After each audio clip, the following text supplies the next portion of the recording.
up, guys? Welcome back to Pat Performance Racing. It's been a little bit since we have uploaded a video or made a video, so I'll give you a little bit of an update what's going on. The stuff that we could have been shooting would have been real boring. We were learning as we were going along. So you can see we got the trance out of that dragster sitting up over here. We took the trance all apart. We checked clearances. Anyway, so we pulled the transmission out. When we pulled it out, we drained the fluid, saw there was a bunch of metal inside the fluid. So we decided to tear the transmission apart, take a look at a few things. And it looks like to me that the transmission was just freshly rebuilt.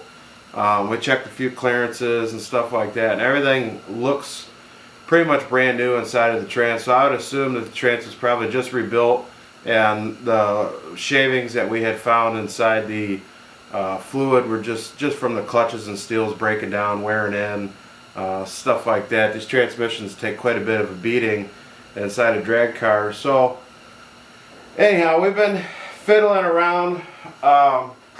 We acquired these cylinder heads here.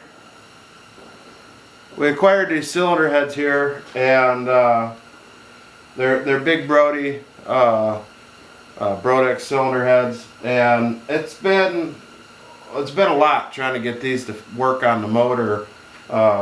Between, typically we use stud mounted rockers and a stud girdle and stuff like that.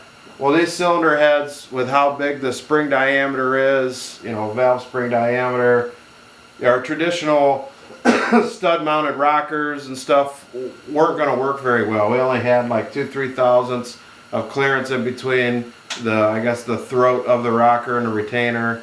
That wasn't really good. So we went ahead, we got the economy line, which still isn't really economy, but we got the economy line shaft mounted rockers now. And it's been going through, it's been a learning curve. So I had to learn how to set up my installed heights and my springs, and I had to get tools to check spring pressures and different stuff like that. And it's all stuff that I've never done before. So it was quite a bit of a learning curve. A lot of phone calls were made talking to different people, learning how to do some of this stuff and figuring some of this stuff out. But we got the cylinder head reassembled and fully back together. It's ready to go on the motor.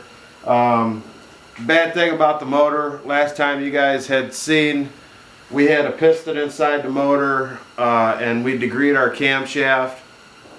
The camshaft is degreed right where I want the camshaft, but we didn't have enough piston and valve clearance. Okay, typically look for 100 on the intake, or 100 on the exhaust, and about 80 on the intake. Well, we were a little bit.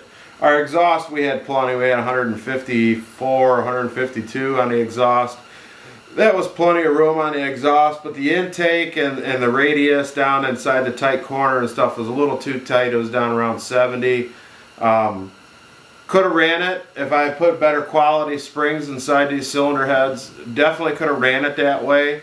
But these are a standard 1:7 ratio rocker, and if the car doesn't ET or mile an hour exactly like we want, I would like the ability of being able to put like a 175, 180 rocker arm ratio on there to give us a little more lift out of our camshaft. Now, it doesn't add to the duration of the cam really, but it does add more lift. So if you take your gross load lift of your cam and multiply it by your rocker arm ratio, that'll tell you what your gross valve lift is. And so we wanted the ability to be able to go that big. So I took the piston back out. I took all the pistons back to the machine shop, and that guy's fly cutting them for me. So I have the ability to either, one, slide a bigger camshaft inside this motor if it doesn't do what I want it to do, and or two, put a bigger rocker arm ratio on there to help give it a little more. So that's kind of where we're at. That's what we've been doing. I had to measure for new push rod lengths and stuff like that, and I'm going to tell you, those cheap push rod length checkers that you get, don't try using them with a heavy duty valve spring. These valve springs got 700 pounds of open pressure on them. It'll fold one of those in half. Ask me how I know. If you want to take a walk with me,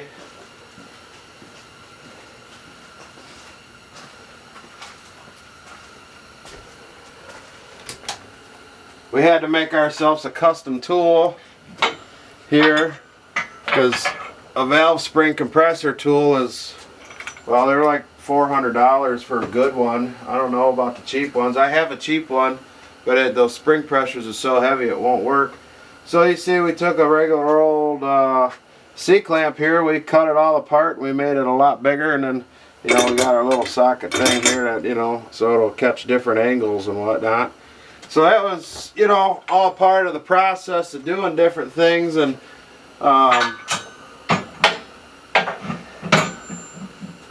when we were measuring for push rod length and we wanted to clay the piston and check the rocker sweep on the valve stem and stuff like that, and I folded one of those push rod length checkers in half, I decided I would take a chromoly push rod like this one here and cut it in half. This is a chromoly 083 wall heavy duty push rod. This is typically what we run in our motors with our stud mounted rockers, but I was going to drill it out and tap threads and stuff inside of it. You know, unless you got a lathe and some really good carbide bits and stuff, you're not drilling one of these out. I found that out. I took a stock one and did like I said, cut it apart, but I tapped the threads kind of janky in it, so it didn't work. So we ended up just getting a new push rod length checker, because that was all a waste of time. But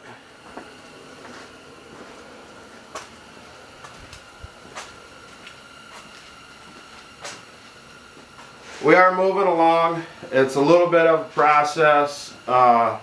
This, you know, everybody tells me that I just got a hot rodded up street motor here, but to me this is the biggest engine build that I've gone through, with the aluminum heads and the big cam and stuff, which everybody says this is a little cam, but you know, this cam here has got 200 thousandths more lift than any camshaft I've ever installed. So there's a little more to it. Typically after I clay everything and I check everything, everything's usually good to go. We can just start assembling.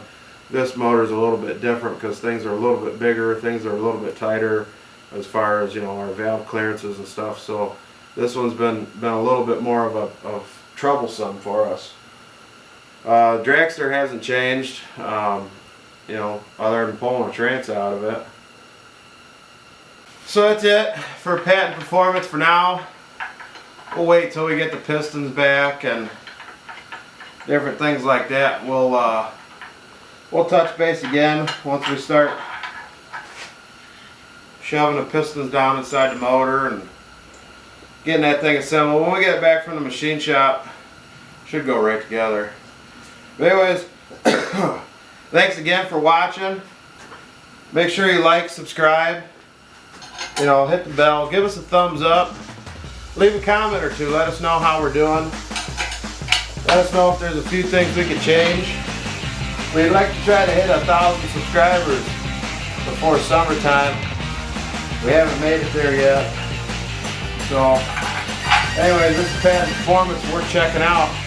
Catch you guys next time.